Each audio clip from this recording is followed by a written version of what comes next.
नमस्कार, मैं हूं स्वाति राय। दिल्ली हो या फिर मुंबई, हर स्कूल का यही हाल है। दिल्ली में आज पेरेंट्स स्कूल पहुंचे तो देखा कि स्कूल में कोई सुधार नहीं हुआ है। वहीं फरीदाबाद के स्कूल में बस का ड्राइवर नशे की हालत में मिला। मुंबई के रायन स्कूल के बाहर अभिभावकों ने सेफ्टी को लेकर प्रदर्शन किया। तो क्या स्कूल एक माफिया की तरह काम कर रहे हैं? क्या स्कूल सीबीएसई और एमएचआरडी की गाइडलाइंस की धज्जियां उड़ा रहे हैं? क्योंकि आज भी स्कूलों के पास शराब के ठेके और तंबाकू की दुकानें खुली हुई हैं। और तो और स्कूल चलाने वाले मालिक स्कूल ही नहीं बल्कि फ्रॉड में भी शामिल हैं।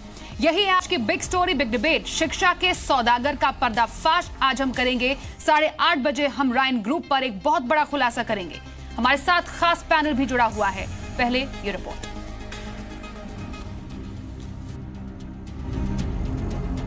क्या देश में किसी और प्रद्युमन का इंतजार किया जा रहा है? क्योंकि देश के ज्यादातर स्कूलों में सुरक्षा के व्यापक इंतजाम नहीं है। सीबीएसई की गाइडलाइंस के मुताबिक कैंपस में छात्र की पूरी जिम्मेदारी स्कूल की है और अगर किसी बच्चे के साथ शारीरिक मानसिक उत्पीड़न होता है तो उसकी जिम्मेदारी भी स्कूल की ही होगी। बाहरी लोगों की निगरानी भी स्कूलों की जिम्मेदारी होती है। गाइडलाइंस में साफ तौर पे कहा गया है कि सभी इलाके सुरक्षा के लिहाज से डिजाइन हो और स्कूल में छोटे बच्चों के पास कर्मचारियों की पड़ताल हो। इसके साथ ही गाइडलाइंस में साफ कहा गया है कि कर्मचारियों को जरूरी ट्रेनिंग भी दी जाए। लेकिन सवाल यह है कि क्या इन गाइडलाइंस का पालन किया जा रहा है? क्योंकि रायन स्कूल हत्याकांड के आरोपी अशोक के साथ काम करने वाले ड्राइवर ने बताया कि अशोक ही प्रद्युमन को गोद में उठाकर बाहर लाया था। प्रद्युमन के साथ पढ़ने वाले बच्चे के पिता सुभाष गर्ग भी हत्या वाले दिन स्कूल में मौजूद थे। सुभाष गर्ग के मुताबिक उन्होंने स्कूल स्टाफ को खून के धब्बे साफ करने से रोका और टॉयलेट पर ताला लगवाया। मैं अपनी गाड़ी से उतर के देखता हूँ तो जो कंडक्टर होता है वो मेरा ही अशोक है और सिर से पांव तक खून में नहाया हुआ। और वहाँ पे यही बात चल रही थी कि बच्चा बाथरूम में स्लिप हो गया और उसके कोई धारदार चीज लग गई है। तो सबसे पहले मैंने स्कूल के सिक्योरिटी स्टाफ को बुलवाया, बाथरूम को लॉक करवाया और जो कॉरिडोर है उसको दोनों साइड से बैरिकेडिंग करवाई। उसमें 2-3 बेंच उन्होंने इमीडिएटली लगा दिए और मैंने 2 स्टाफ को अपॉइंट करवाया वहाँ पे कि भाई कोई भी बच्चा इस एरिया में ना आए। मतलब साफ है कि स्कूल अपनी जिम्मेदारी को पूरी ही नहीं कर रहा था बल्कि स्कूल तो सबूत मिटाने में लगा था। बात अकेले गुरुग्राम के स्कूल की ही नहीं है। अब दूसरे शहरों में भी अभिभावकों की नींद खुली है और वो स्कूलों से सुरक्षा को लेकर सवाल जवाब करने लगे हैं। पेरेंट्स जो है आप देख सकते हैं कि कितने सारे खड़े हैं, वो अपने बच्चों की सिक्योरिटी की मांग कर रहे हैं लेकिन उन्हें कोई जवाब नहीं मिल रहा है। और जब हम लोग भी अंदर इतनी मुश्किल से इतने घंटों इंतजार करने के बाद पहुंचे हैं, हमारे मुंह पर भी गेट बंद कर दिया गया। मुंबई में भी अभिभावक बच्चों की सुरक्षा पर बात करने रायन स्कूल के मुख्यालय पहुंचे। यहाँ पर इस वक्त ये जो हेडक्वार्टर है वहाँ पर पहुँच गए हैं, डरे हुए हैं पेरेंट्स और इसीलिए आज उन्होंने जो स्कूल के प्रिंसिपल हैं उनसे मुलाकात की है और प्रिंसिपल से अश्योरेंस मांगा है कि अब उनके बच्चे जो हैं वो सेफ होंगे, बाहर का कोई भी व्यक्ति स्कूल के अंदर एक्सेस नहीं कर पाएगा। आज बिग स्टोरी बिग डिबेट का पहला सवाल, क्या आरोपी स्कूलों की मान्यता रद्द नहीं होनी चाहिए? दूसरा सवाल, क्या स्कूल संचालकों की जिम्मेदारी तय नहीं होनी चाहिए? और तीसरा सवाल, क्या शिक्षा में मुनाफाखोरी का मॉडल बंद होना चाहिए?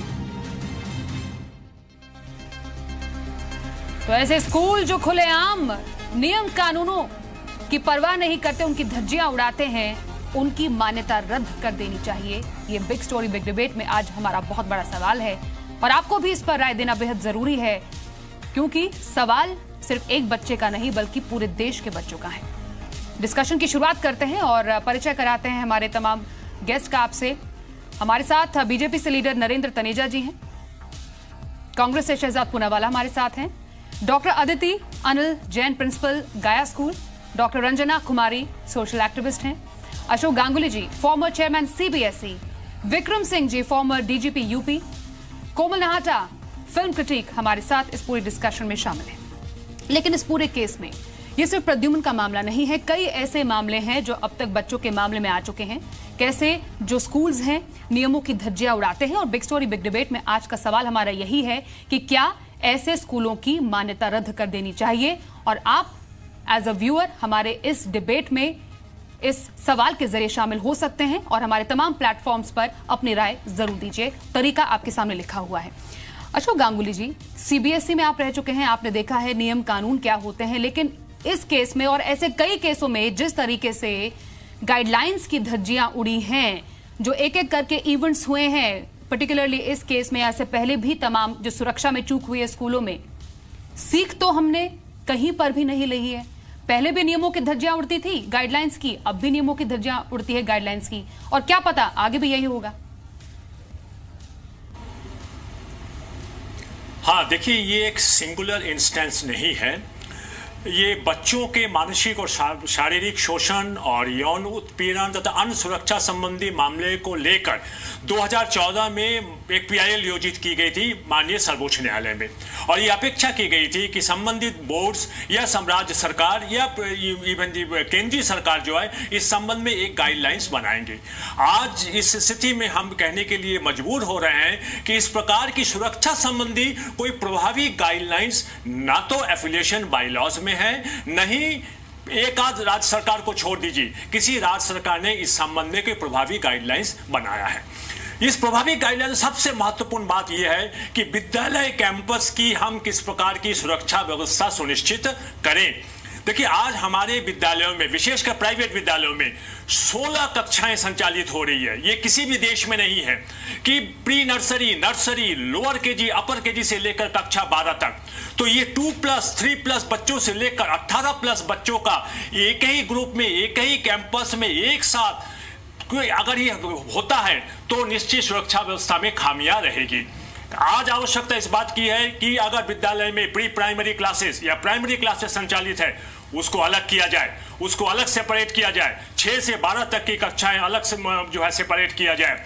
उनकी टॉयलेट की व्यवस्था, उनकी आवागमन की व्यवस्था, उनके पेरेंट्स से जो है बच्चों को लेने की व्यवस्था, ये सब अलग होनी चाहिए। ये जब तक नहीं होगा तो सुरक्षा के ठोस उपाय जो है हम नहीं कर पाएंगे। अशोक जी, गाइडलाइंस क्या है? गाइडलाइंस क्या है? बिल्कुल सर, गाइडलाइंस क्या है ये हम दर्शकों को दिखा भी रहे हैं कि आखिरकार सीबीएसई गाइडलाइंस क्या कहती है। आपने भी मेंशन किया है, लेकिन वेरी क्विकली सर, जो सीबीएसई ने अपनी गाइडलाइंस को 5 हिस्सों में बांटा है: physical safety, emotional safety, social safety, handle disaster और साइबर सेफ्टी। ये जरा बता दीजिए अपने इस एक्सपीरियंस से, जो स्कूल्स हैं इन 5 जो गाइडलाइंस है उस पर कितना खरा उतरते हैं? मैं आपको फिर से बता रहा हूं कि ये जो गाइडलाइंस है इसकी हेडिंग तो, किंतु मैं आपसे ये कह रहा हूं कि अगर बच्चा घर से विद्यालय आता है और विद्यालय से जो वापस घर में जाता है तो उसके सुरक्षित आवागमन की क्या व्यवस्था है, ये बहुत स्पष्ट होना चाहिए।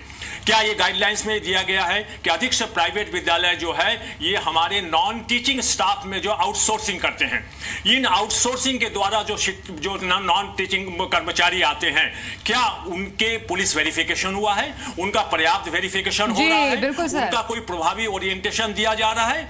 ये जब तक नहीं होता है, और तीसरी सबसे बड़ी बात यह है कि शिक्षक और शिक्षक कर्मचारियों का किस प्रकार संतुलित आचरण हो, किस प्रकार संतुलित व्यवहार हो। हर विद्यालय की एक विजन होना चाहिए, एक मिशन होना चाहिए, एक वैल्यूज होनी चाहिए। उनके इस संबंध में, विजन, मिशन और वैल्यूज के संबंध में हर स्टाफ को, हर शिक्षक कर्मचारियों का ओरिएंटेशन होना चाहिए वर्ष में कम से कम 2 बार। बिल्कुल सर, अशोक सर, जैसा आप कह रहे हैं, बिल्कुल सर, आपने बहुत इंपॉर्टेंट पॉइंट यहाँ पर कहा है। जैसे जैसे स्कूल की फीस का ग्राफ बढ़ता जा रहा है, वैसे ही स्कूल का अपने बच्चों के प्रति रवैया, उनको सेफ्टी सिक्योरिटी प्रदान करने के जो एक रिस्पॉन्सिबिलिटी है, उसका ग्राफ नीचे गिरता जा रहा है। ये स्कूलों की जिम्मेदारी है, लेकिन सरकारों की भी उतनी ही जिम्मेदारी है, चाहे वो कोई भी सरकार हो, सत्ता में हो या बाहर हो। लेकिन शहजाद, मुझे ऐसा लगता है कि समाज के तौर पर बच्चों को सुरक्षा प्रदान करना जो हमारी प्राथमिकता थी, उससे हम दूर होते जा रहे हैं, और सरकार भी इसमें कुछ नहीं कर पा रही, चाहे कोई भी सरकार हो। हाँ, मैं इसको राजनीतिक रूप से ज़्यादा बेहतर समझता हूँ कि मैं 3 कंस्ट्रक्टिव सुझाव दूं। पहला कंस्ट्रक्टिव सुझाव है, जैसे बेंगलोर में कई सारी ऐसी घटनाएं हो रही थी, तो वहाँ की सरकार ने चाइल्ड सेफ्टी के लिए गाइडलाइंस इशू किए, और जब स्कूल्स ने इसको, और उसमें वो सारी चीज़ें शामिल है जो गांगुली साहब कह रहे थे, जैसे कि जीपीएस लगने चाहिए बसेस में, नॉन टीचिंग स्टाफ का पुलिस वेरिफिकेशन, इंटरमिंगलिंग जो बड़े लोग हैं और बच्चों के बीच में वो खत्म होना चाहिए। इसके अलावा कई और गाइडलाइंस, और जो स्कूल्स ने इसको फॉलो नहीं किया, कर्नाटक की सरकार ने उनके ऊपर कार्रवाई के आदेश दिए और FIR भी की गई। तो इस मॉडल को अप्लाई किया जाना चाहिए, चाहे जो भी सरकार हो। दूसरी बात मैं कहना चाहूंगा कि जो सेंट्रल गवर्नमेंट और स्टेट गवर्नमेंट है उसमें ministry of child development and women होता है, और एक ये हमारा सेंट्रल भी कमीशन बना हुआ है चाइल्ड प्रोटेक्शन राइट्स का, और स्टेट का भी बना हुआ है। पर जो सेंट्रल कमीशन बने हैं और स्टेट कमीशन बने, उनके गाइडलाइंस एनफोर्सेबल नहीं होते।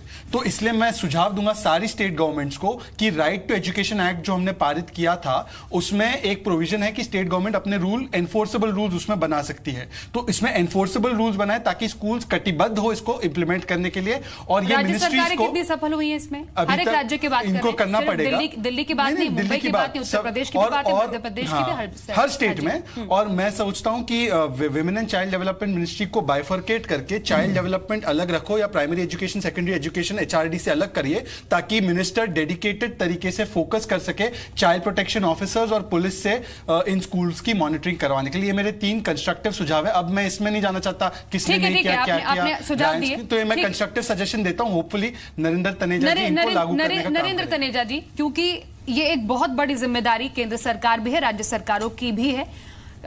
केंद्र में आप हैं और कई राज्यों में आपकी सरकार है। जो ये मामला हुआ है ऐसा फिर से ना हो, लेकिन ऐसे मामले होते आए हैं। जिम्मेदारी किसकी तय होती है, और खासतौर पर इस मामले में, प्रद्युम्न का मामले में अभी भी मालिक गिरफ्त से दूर क्यों है? देखिए, जहां तक बच्चों की सुरक्षा की बात है, मेरा व्यक्तिगत मानना है कि कोई भी देश, कोई भी समाज उतना ही सुरक्षित होता है जितने उनके बच्चे होते हैं, और बच्चे ही भविष्य होते हैं।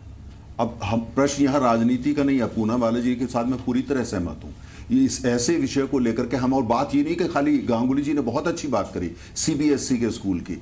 बहुत हमारे करोड़ों बच्चे जो CBSE के स्कूलों में नहीं जाते, राज्यों के बोर्डों में जाते हैं और बोर्ड्स में जाते हैं। और कईयों की तो यह हालत है, ऐसे भी स्कूल हैं जहां बच्चों, वो भी बच्चे बड़े इंपॉर्टेंट हैं, उनके सिर पे छत भी नहीं है, बैठने के लिए जगह भी नहीं है, पानी की व्यवस्था भी नहीं है, टॉयलेट तो बहुत दूर की बात छोड़ दीजिए। हमको कुल मिलाकर के पूरा देखना पड़ेगा कि क्या, जो हम स्कूल की जब बात करते हैं, खाली दिल्ली या ये जो 1.5-2 लाख रुपए की फीस ले रहे हैं, हम उन स्कूलों तक बहस को सीमित नहीं कर सकते।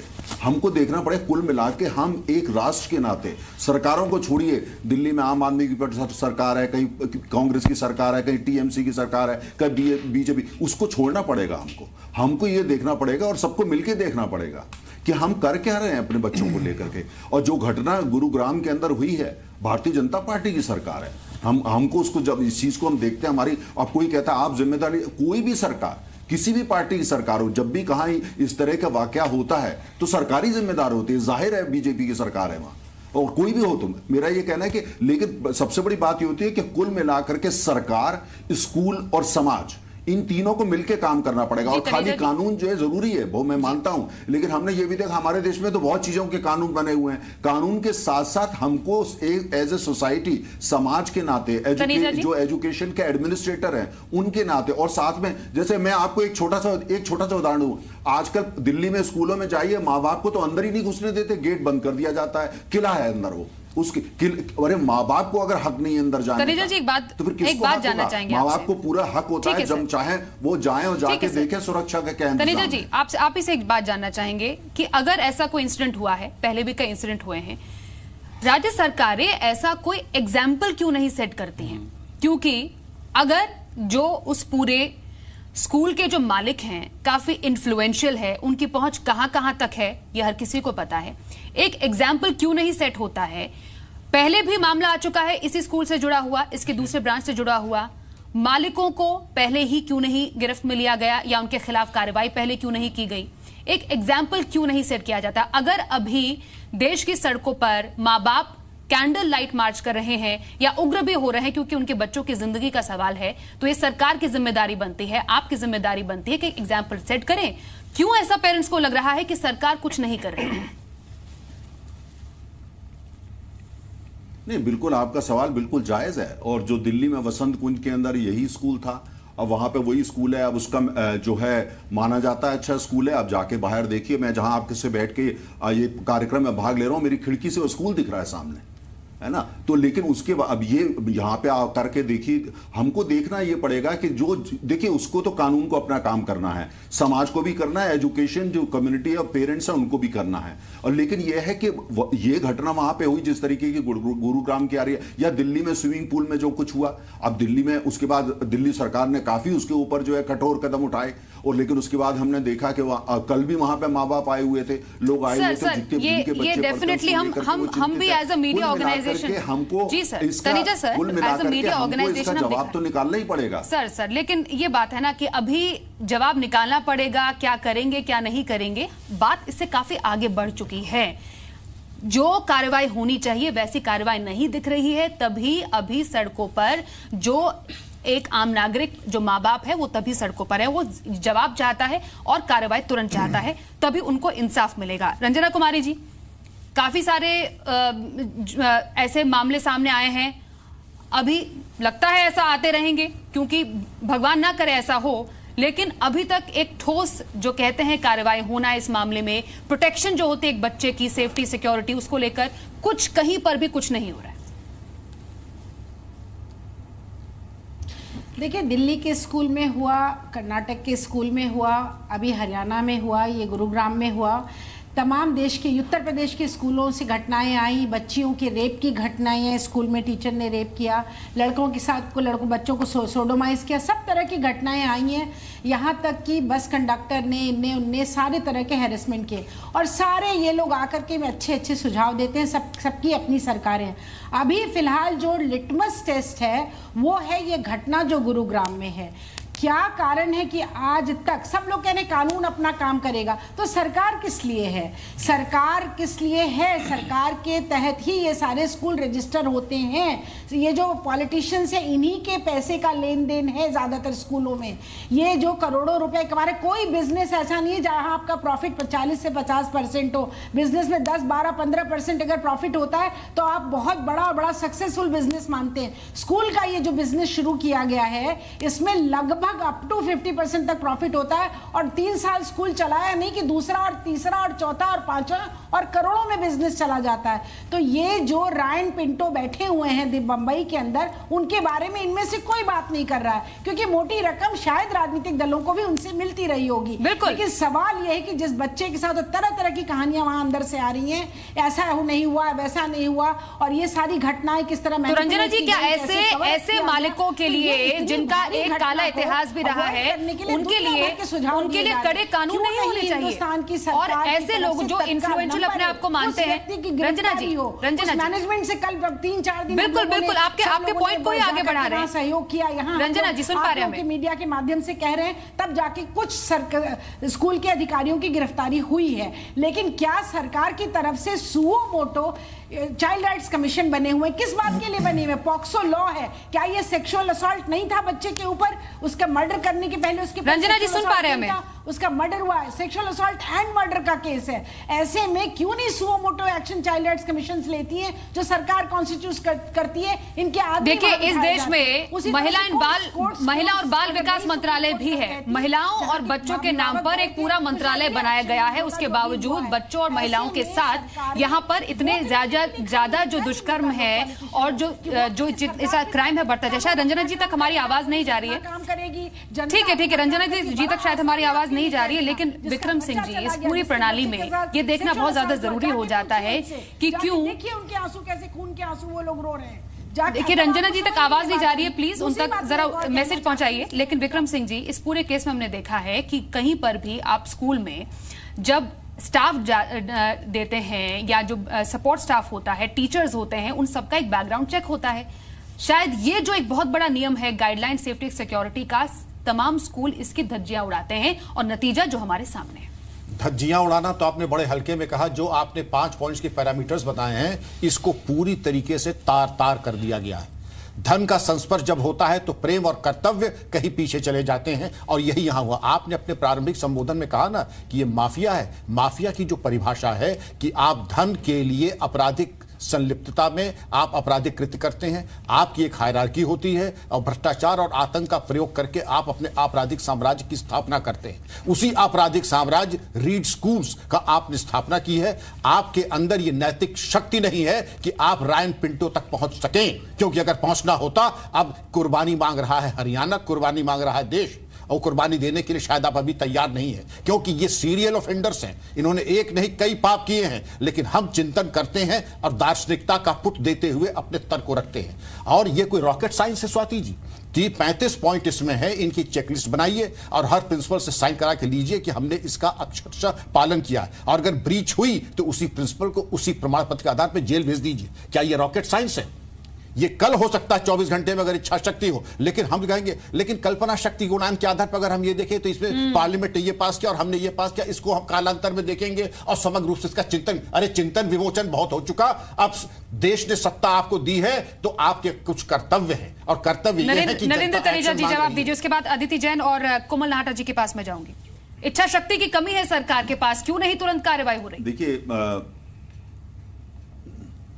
नहीं देखिए, अब इसमें जो मेरे मित्र बोल रहे हैं वो तो पुलिस में रहे हैं, उनको ज्यादा पता है मेरे से कि देखिए, अब ये अगर ये है कि सरकार कुछ नहीं कर रही, जैसे एक को पैनलिस्ट ने कहा कि भाई देखिए तमाम पॉलिटिशियंस के, पैसों वालों के, डॉक्टरों के जो धनाढ्य हैं, धन पशु जिनको कुछ लोग बोलते हैं, उन लोगों के स्कूल हैं पूरे देश के अंदर, हम भी जानते हैं, और ज्यादातर स्कूल हैं किसके? और सही बात है, रंजना जी ने ठीक कहा, एक स्कूल खुलता है, देखते हैं समय नहीं गुजरता, दूसरा खुल गया, तीसरा खुल गया, चौथा खुल गया। क्यों नहीं बनाते हम इनको मॉनिटर? अच्छा, जो कानून बने हमको, जो आपने तमाम नियम बताए, उनको कौन एनफोर्स कर रहा है? कौन जाके जांच करता है? कौन जाके स्कूलों में देखता है कि स्कूल जो वायदा कर रहे हैं, जो इतने जो स्कूल की, अगर अभिभावक नहीं कोर्ट में गए होते तो फीसें किस तरह बढ़ रही थी, कोई आप लोग को अंदाजा है? 1.5-2 लाख रुपए क्लास 3 और 4 में पढ़ाने वाले बच्चों के माँ बाप को देना पड़ता है। और दूसरी बात, कौन जाके स्कूल, क्या कभी स्कूलों का कोई इंस्पेक्शन होता है? क्या कभी कोई ग्रेडेशन होता है स्कूल्स का?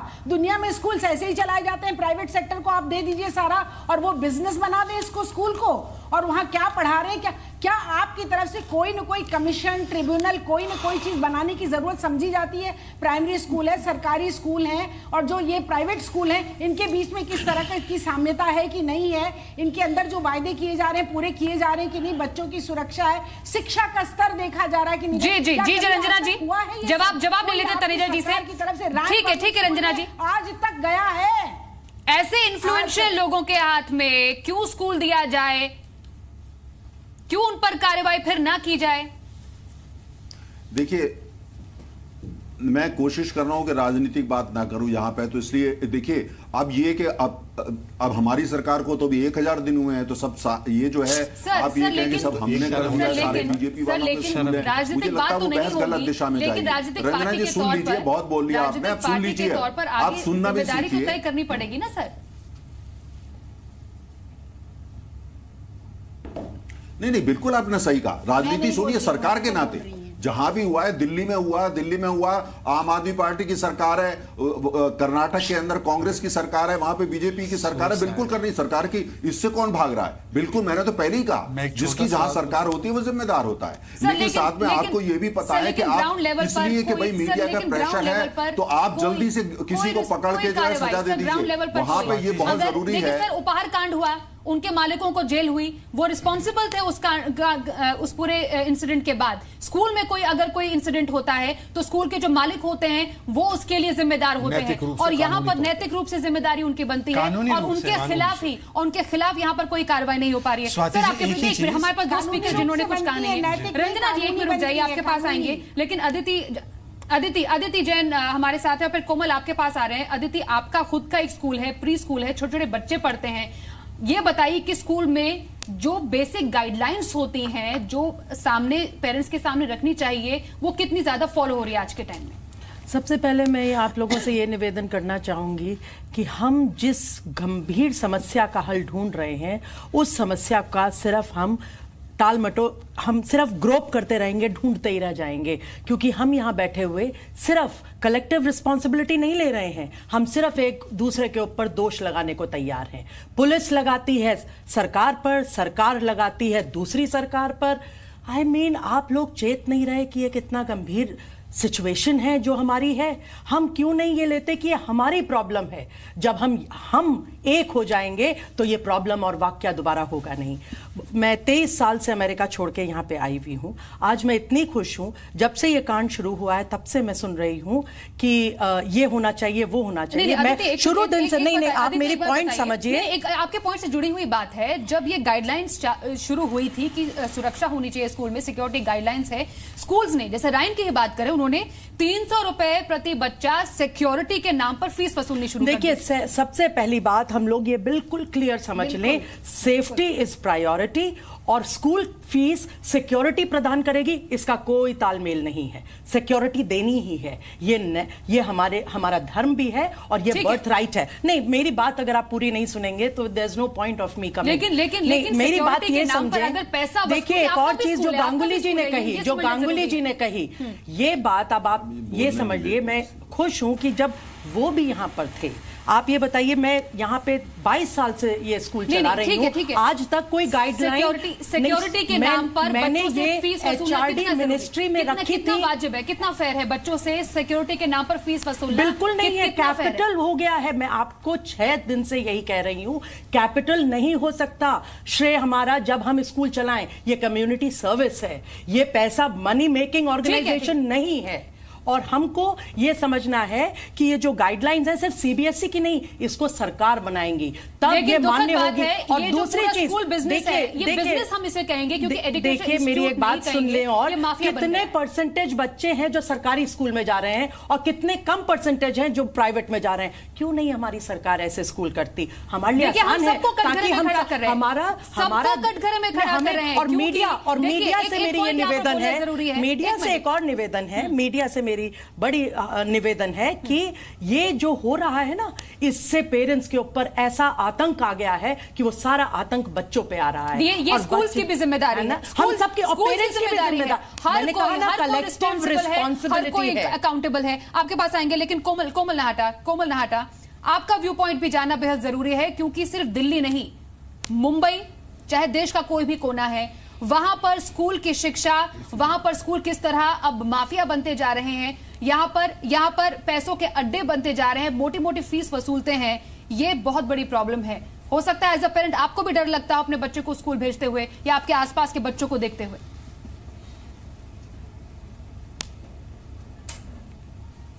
ऑफ कोर्स ये तो बहुत गंभीर बात है, एंड मतलब ये बात कोई भी लाइटली नहीं ले सकता है। कोई भी पेरेंट बच्चे को स्कूल भेजने से अब कतराएगा।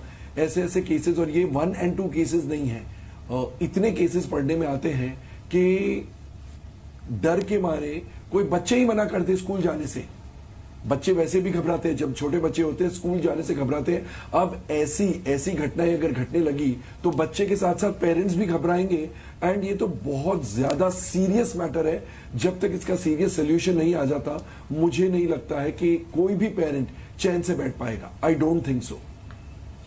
स्वाति जी, मैं इसमें एक ही चीज सवाल यहाँ पर ये है, इसके बाद हम ये दूसरा राउंड शुरू कर रहे हैं इसका। जैसा कोमल ने भी कहा, बच्चे खुद डरते हैं। अब इस पूरे मामले में स्कूल कितने निर्दय हो गए, इसलिए हम वर्ड यूज कर रहे हैं क्योंकि ऐसे केसेस सामने आ रहे हैं। बच्चों से स्कूल के सिक्योरिटी के नाम पर फीस वसूलना और उसके बाद सिक्योरिटी ना देना। और जो हमारे पास सेम ये केस रायन स्कूल का सामने आया, वहां पर बच्चों से ही जब बच्चे की जान गई, बच्चों से ही वहां पर टॉयलेट भी साफ करवाना। कितने निर्दयी हम हो गए हैं समाज के तौर पर स्कूल के नाम पर। सिर्फ पैसे से हमारा मतलब है, बच्चों को शिक्षा देने से हमारा कोई मतलब नहीं है। शहजाद। बिल्कुल, और देखिए माफ़ी चाहूँगा तनेजा जी से कि वो कह रहे कि मेरी सरकार सिर्फ 1000 डेज ओल्ड है। ये सवाल ये नहीं है। एक दारू का ठेका पास में था स्कूल के।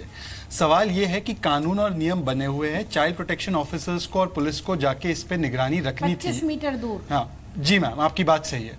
तो ये होना चाहिए था ऑलरेडी।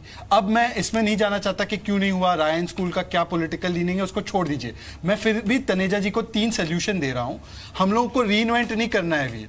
हमारे पास जुवेनाइल जस्टिस एक्ट में सेक्शन 75 है। वो सेक्शन 75 कहता है कि जिसके भी देखरेख में बच्चा है उसके ऊपर एक ओनरस रिस्पॉन्सिबिलिटी, और अगर बच्चे को कुछ हो जाता है तो आप उस पर कानूनी कार्रवाई कर सकते हैं। मैं आपसे दरख्वास्त कर रहा हूं कि इस सेक्शन का पावर लेते हुए आप इस स्कूल के मैनेजमेंट पर और ओनरशिप पे तो एक्शन ले ही लीजिए, पर इसके अलावा भी जो मैंने आपको सुझाव दिया है कि जो गाइडलाइंस बनी हुई है सेंटर की स्कूल्स के लिए, वो गाइडलाइंस को स्टेट गवर्नमेंट के थ्रू इंप्लीमेंट कराने का काम कीजिए। और दूसरी बात, अगर जो दिल्ली में घटना हुई थी रायन स्कूल में, अगर तभी जैसे सरकार ने सीबीआई इंक्वायरी की मांग की थी, अगर उस समय ही सीबीआई इंक्वायरी हो जाती, और सीबीआई इंक्वायरी आपके हाथ में थी तनेजा जी, अगर हो जाती तो शायद आज बात इतनी नहीं बढ़ती, आज प्रद्युमन की जान बच जाती, क्योंकि ये सारी चीजें दिख जाती। एक बच्चा या सिर्फ किसी एक प्राइवेट स्कूल की बात नहीं है, क्योंकि सरकारी स्कूलों की हालत क्या है इस देश में, ये किसी से छिपी नहीं है। और कई पेरेंट्स कहते हैं कि हम अपने बच्चों को प्राइवेट स्कूल में इसलिए डालते हैं क्योंकि सरकारी स्कूलों में क्या हालत है हर किसी को पता है।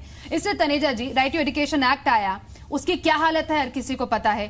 केंद्रीय विद्यालय, नवोदय जो विद्यालय है, उन्हीं को इतना अच्छा क्यों नहीं बना दिया जाता कि वहां पर भी बच्चे पढ़े। लेकिन कितने कम सरकारी स्कूल क्यों है? प्राइवेट स्कूलों में मोटे मोटे फीस देने के लिए लोग मजबूर हो जाते हैं। सर, ये एक छोटा मुद्दा नहीं, एक ब्रॉडर व्यू है इस पर। आप सवाल का देखिए, आप जवाब नहीं देने देती हैं, बीच में रोक देती हैं। एक तो जो को पैनलिस्ट हैं जिन्होंने कहा वो अमेरिका से आए सुझाव है, कृपया करके उनको भी ध्यान दीजिए। अच्छा, दूसरी अब पूनम वाले जी जो बहस को जहां ले जाना चाहते हैं राजनीति की तरफ, मैं वह नहीं चाहूंगा। आपका जो प्रश्न है, देखिए हमको जब हम सारे ये खराब है, या ये कहना कि जितने सरकारी स्कूल है वो खराब है। दिल्ली के अंदर जो केंद्रीय विद्यालय, आप पिछले साल का रिकॉर्ड निकाल के देखिए, कई केंद्रीय विद्यालयों की परफॉर्मेंस हर लिहाज से ऊपर गई। हालांकि कई ऐसा काम जो हमारी विपक्ष की पार्टी या आम आदमी पार्टी एजुकेशन में किया है, उसके भी कुछ फायदे देखने को मिल रहे हैं। मैं बीजेपी का प्रवक्ता हूं, लेकिन मैं कह रहा हूं जो काम है, इसलिए क्योंकि मैं राजनीति को से परे रखना चाहता हूं। अब ये कहना है कि सारे सरकारी स्कूल खराब है, मुझे लगता है ये गलत होगा।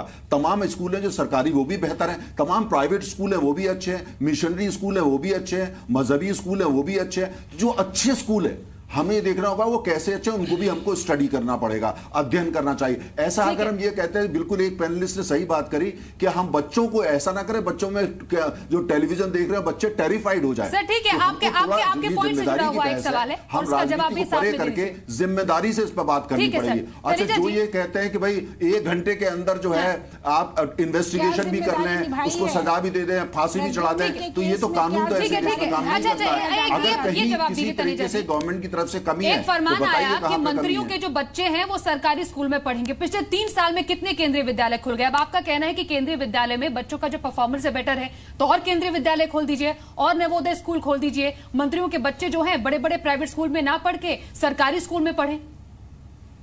निसंदेह तभी तनेजा जी, आपने प्रश्न किया तो थोड़ा जवाब सुनिएगा।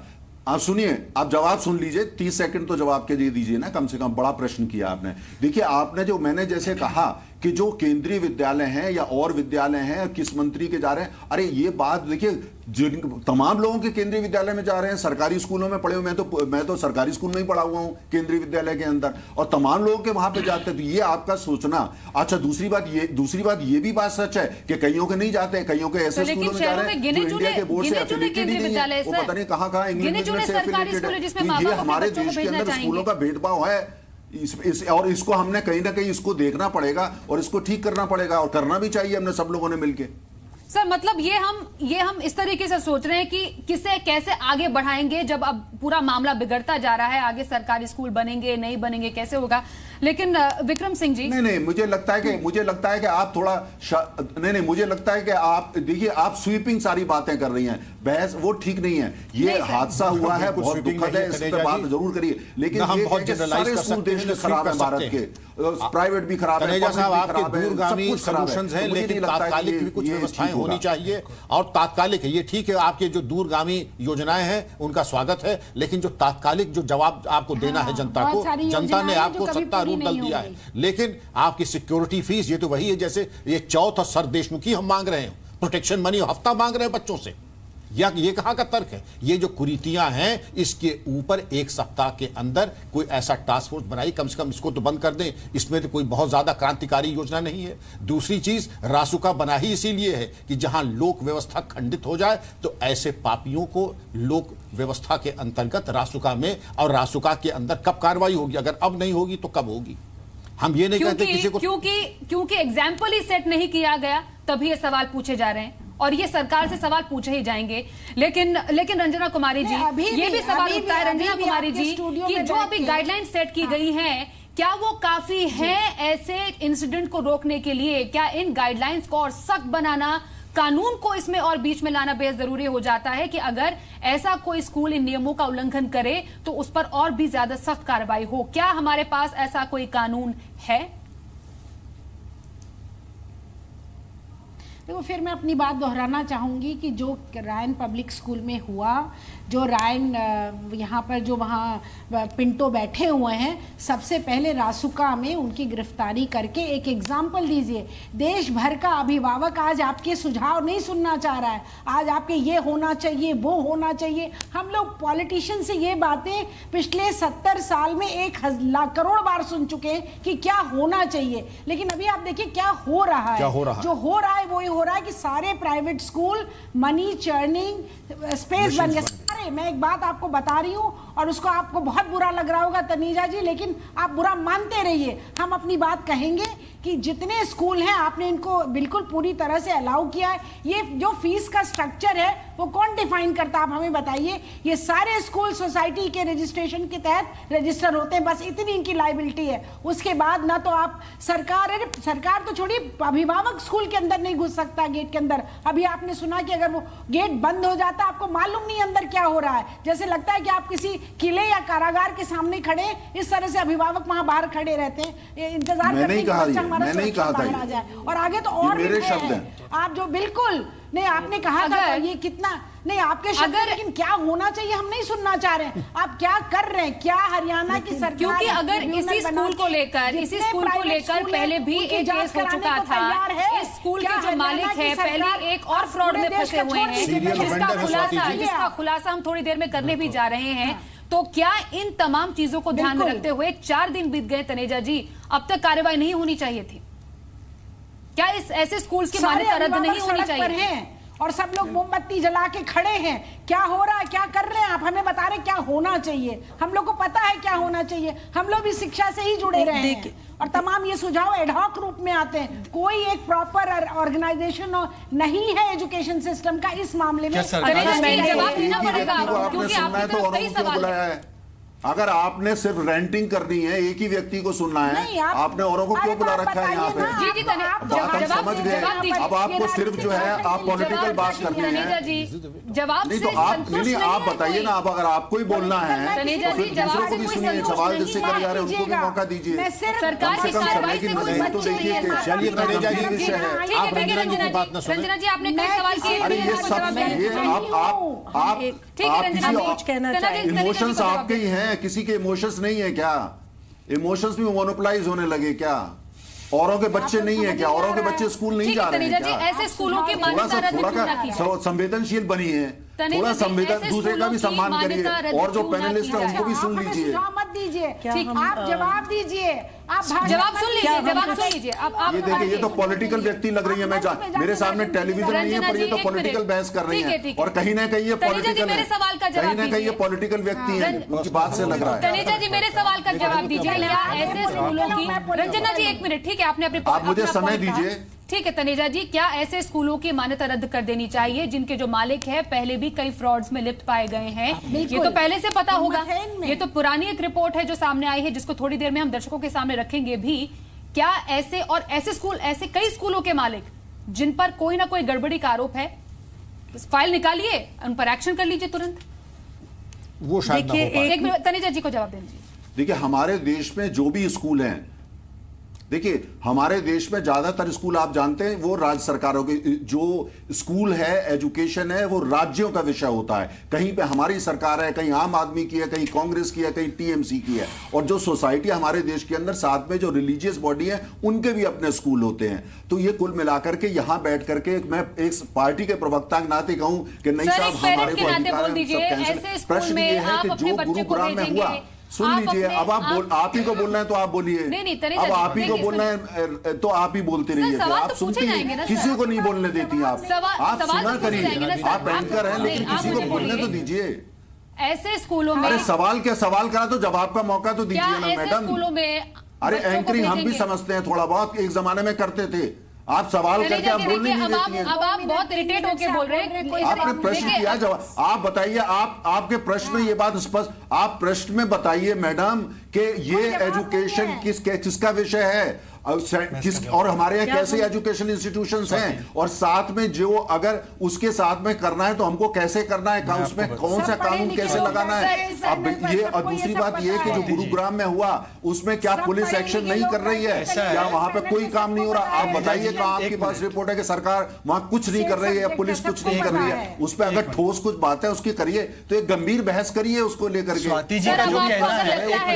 अगर आपको लगता है कि गंभीर बहस नहीं है क्योंकि आप बातों का जवाब नहीं दे पा रहे हैं, तो हम इस पर क्या कहें? स्वाति जी, इसमें मैं एक चीज कहना चाहूंगा, जो इशारा आप बिल्कुल गलत कह रही हैं तनेजा जी। अब आप गंभीर विषय, आप अपने को डिफेंड कर रही हैं, आप एंकरिंग कर रही हैं, जिम्मेदारी से एंकरिंग कर रही है, आपको बुरा लगेगा, आप किसी को बोलने नहीं देती। आप ये बताइए कि अब तक क्या एक्शन, क्या ऐसे स्कूलों की मान्यता रद्द नहीं होनी चाहिए जो मालिक है अभी भी गिरफ्त से बाहर है, या उन पर कोई कार्रवाई नहीं हो पा रही है? स्वाति जी, जो आप लोग अभी कुछ देर में दिखाने वाले हैं वो शायद फ्रॉड, मैं जानता हूं क्या है, और वो फ्रॉड ईडी और इनकम टैक्स से जुड़ा हुआ फ्रॉड है। ठीक है, तो इसमें तो केंद्र सरकार नहीं कह सकती कि हम इस पे कार्रवाई नहीं कर सकते थे। मैं चाहूंगा कि आप लोग बताएं वो फ्रॉड कि किस तरीके से काले धन को सफेद करने का एक पूरा स्कैम किया गया यहाँ पे, और हवाला एक कुछ करने की कोशिश की गई। मुझे लगता है वही है आप लोग जो बता रहे हैं। दूसरी बात, मैं तनेजा जी से बड़े, देखिए आप स्वाति जी को बता रहे हैं एंकरिंग कैसे करें, पर आप अपना जॉब कीजिए ना सर। आप दूसरों को उनका जॉब करना बता रहे हैं। मैं आपसे पूछना चाह रहा हूँ, मैं आपसे पूछना चाह रहा हूँ, मेरा सवाल ये है कि आप नहीं, ऐसा है सर, आप सुनिए, आप मुझे ये बता दीजिए कि आपको जब पिछली बार सीबीआई की इंक्वायरी के लिए कहा गया था दिल्ली सरकार ने, तो आपने क्यों नहीं किया?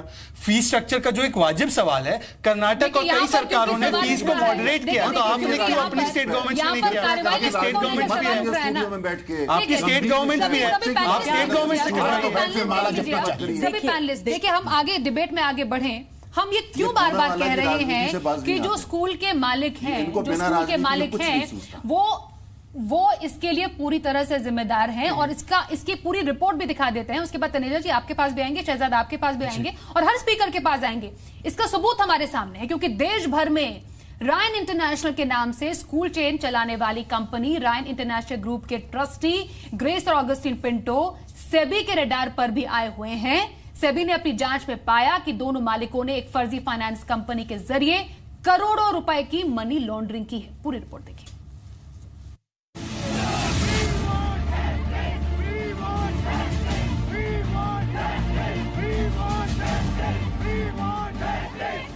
इन तस्वीरों ने पूरे देश को झकझोर कर रख दिया जब गुरुग्राम के नामी गिरामी रायन इंटरनेशनल स्कूल के बाथरूम में एक 7 साल के बच्चे की लाश मिली।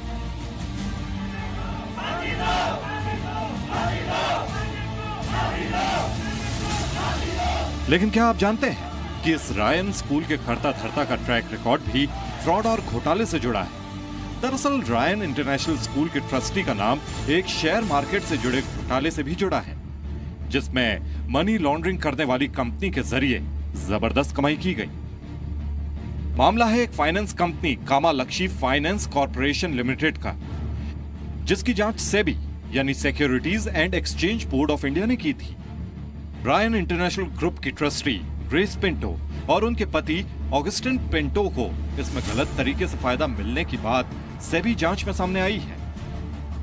मेरे पीछे कामालक्ष्मी फाइनेंस कॉर्पोरेशन लिमिटेड का ऑफिस है। आपको बता दें, अंधेरी के क्रिस्टल प्लाजा के बी विंग के 4th फ्लोर के 411 नंबर में इसका ऑफिस है।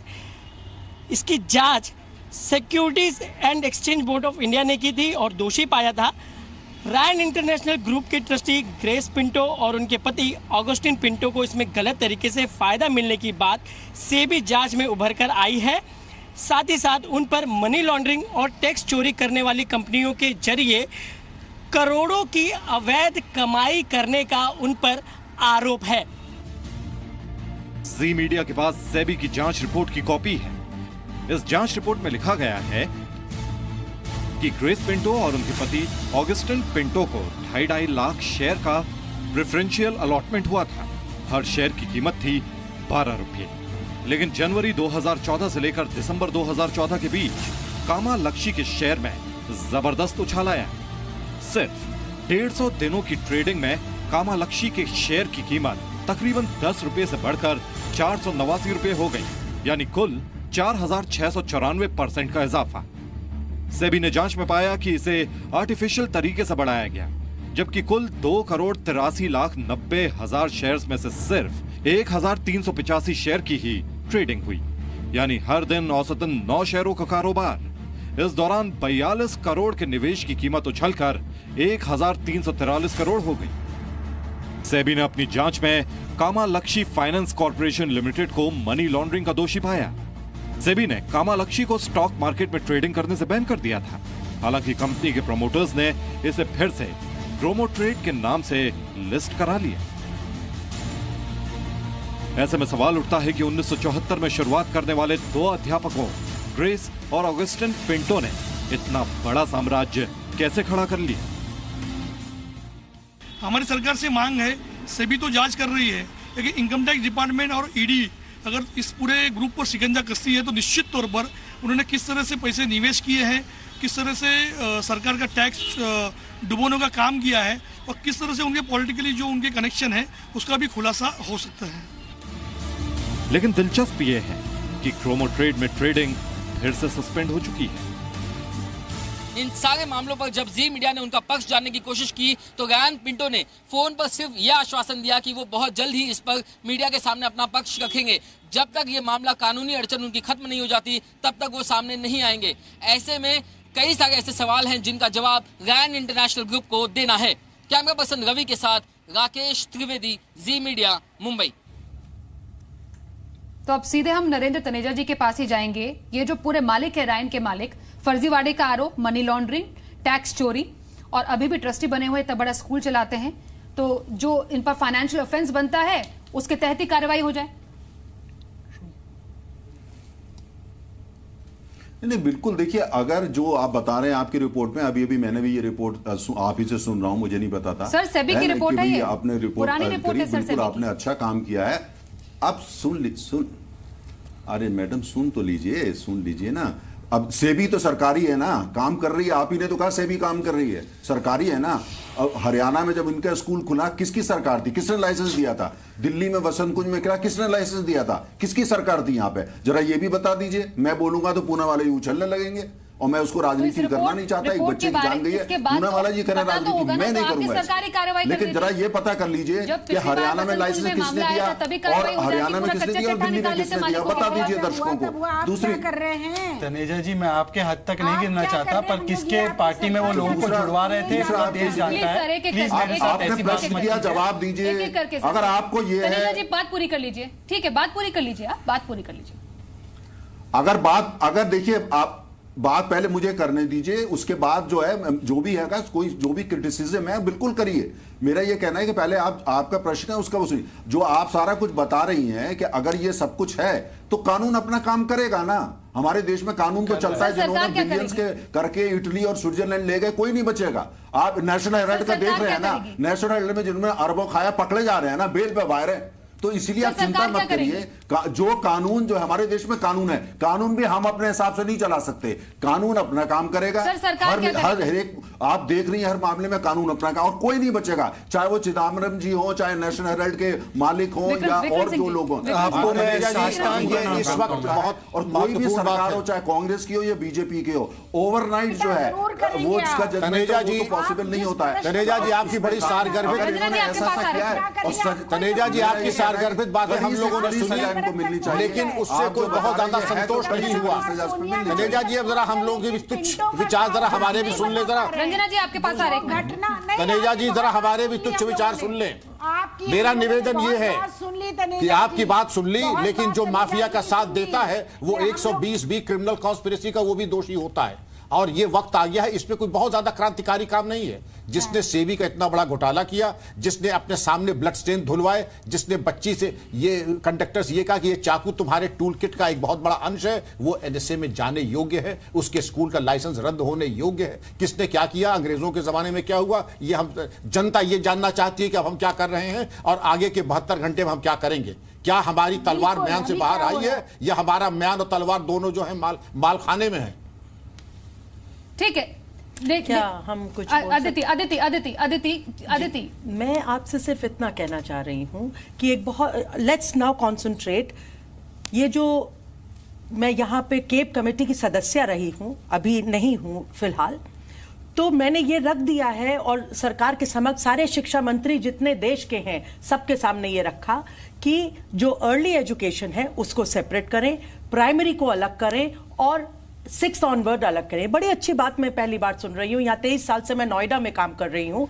मेरे स्कूल के बराबर में शराब का ठेका है जो मैं 9 साल से ट्राई कर रही हूँ और वो जरा सा हटके और 2 दुकान आगे चला गया है, नहीं हटता। ये शायद सरकार को पता नहीं होगा। मैं सुनिए जो ये गाइडलाइंस हैं, ये गाइडलाइंस को एनफोर्स भी करना जरूरी है। हम अपने स्कूल में जिस तरह से करते हैं उसमें ये नहीं है कि साल में आप 2 बार करिए, हम हर वीक लेते हैं असेसमेंट, हर महीने हम टीचर्स की वर्कशॉप करते हैं, सपोर्ट स्टाफ को। लेकिन आपने केस किया आदित्य, आपने केस किया इस पूरे मामले में, क्योंकि हर स्कूल को आगे बढ़कर इस पर इनफैक्ट एक्शन लेने की भी तो जरूरत है ना। लेकिन इस बीच हम अपने पोल का आंसर भी बता दें, क्योंकि बहुत ज्यादा मात्रा में हमारे पास रिस्पॉन्स आ रहा है और हम यही जान रहे हैं आज बिग स्टोरी बिग डिबेट में, क्या जो स्कूल नियमों की धज्जियां उड़ाते हैं उनकी मान्यता रद्द होनी चाहिए। 100% लोगों ने कहा है कि हाँ, तुरंत उनकी मान्यता रद्द करो, मालिकों पर कार्रवाई करो और उनके खिलाफ एक्शन लेना बेहद जरूरी है। जल्दी से शहजाद बात पूरी कीजिए, अशोक गांगुली जी के पास जाना। स्वाति, मैं सिर्फ इतना पूछना चाहता हूँ नरेंद्र तनेजा जी से,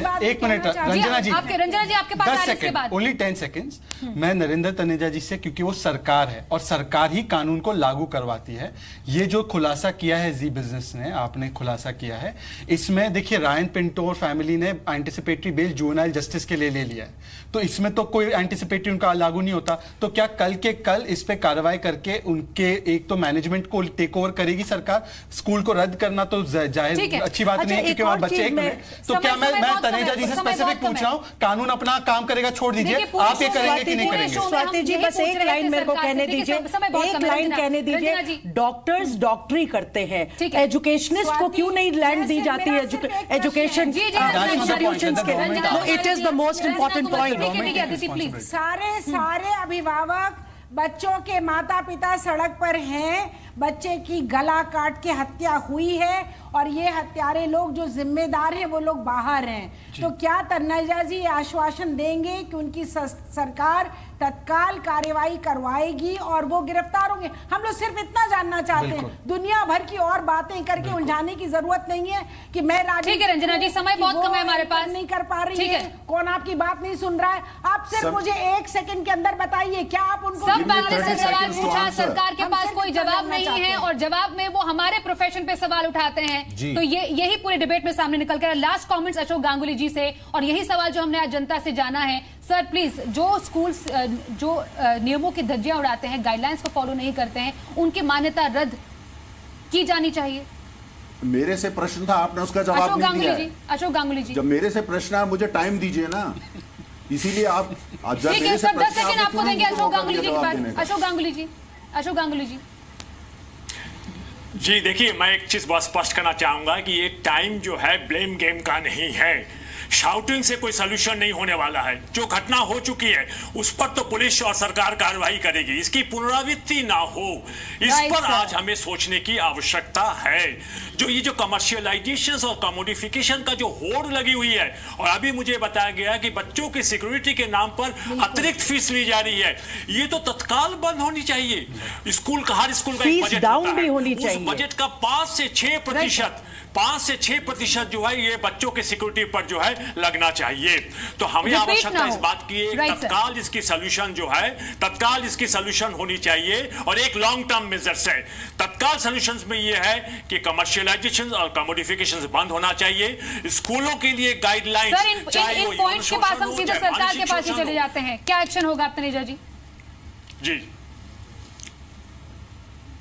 देखिए, बहुत ही जल्दी जो गुनहगार हैं जिन्होंने ये करा है वो आपके सामने पेश की जाएंगे, देश के सामने कड़ी से कड़ी सजा। कोई व्यक्ति कितने भी उसके बड़े कनेक्शन हो जो स्कूल के पीछे हैं, बख्शा नहीं जाएगा। कानून ही अपना काम नहीं करेगा, बल्कि we will see to it कि उनको कड़ी से कड़ी सजा मिलती है और पूरा देश देखेगा कि ये पार्टी, ये सरकार, ये ईमानदारी से काम करती है। सर, हम दोबारा इसी प्लेटफॉर्म पर ये शो करेंगे, आपके जो शब्द हैं, आपके जो बोल हैं, उनको फिर से दर्शकों को दिखाएंगे और ये जानेंगे कि शिक्षा के क्षेत्र में सुधार के लिए बच्चों की सिक्योरिटी स्कूल में कितनी ज्यादा सरकार की प्रायोरिटी है। वो लेकर हम फिर से इस डिबेट में आएंगे और आपके साथ आएंगे और उम्मीद यही करेंगे कि अगली बार आपके पास ठोस आंसर हो और उल्टे में आप हमारे प्रोफेशन पर ही सवाल ना उठा दें। आज बिग स्टोरी बिग डिबेट में आज के लिए बस इतना ही, और जनता की राय भी हमने जानी और 100% जनता का यही मानना है कि ऐसे चोर माफिया स्कूलों की जो मान्यता है वो रद्द होनी चाहिए। फिलहाल इतना ही, देखते रहिए सीबीएस।